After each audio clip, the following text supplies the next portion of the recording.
Jeremiah 29:11 says, "For I know the plans I have for you, plans to prosper you and not to harm you, plans to give you hope and a future." Let's look at the plan God has for your life. Take a moment to step back and look at the life God wonderfully and fearfully made so you and your purpose can succeed. The world was designed for you to thrive in. You were made for the world, and the world was made for you. Like a hand in a glove, you're a perfect fit. Now you need the perfect plan to be successful. Proverbs 19:21 says this, "Many are the plans in a man's heart, but it is the Lord's purpose that prevails." Welcome to chapter 1. Here we are planning for your purpose. Planning for your purpose. And it's time for you to get to the business of planning for your purpose. You know, everybody says they have a plan. There's an old saying that Mike Tyson said, "Everybody has a plan until they get hit."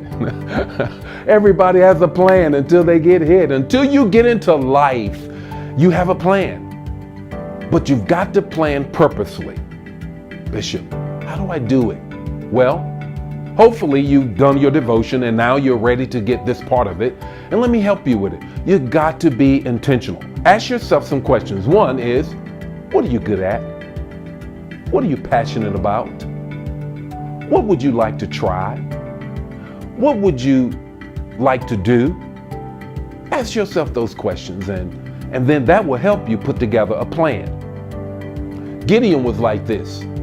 Gideon said, "I am the least in my family, who is the least in the clan, who's the least in the tribe.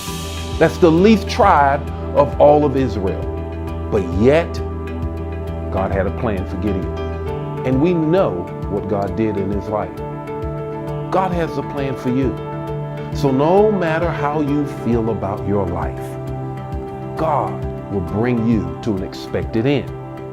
So this chapter is all about you delving into how do you plan your life.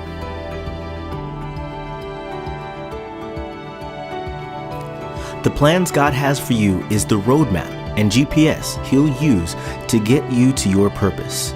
In other words, knowing the plans God has for you is like being able to read a map. Knowing your purpose is knowing your destination. You may know God wants you to be a doctor, nurse, lawyer, pastor, singer, actor, etc. But how will you get there from where you are?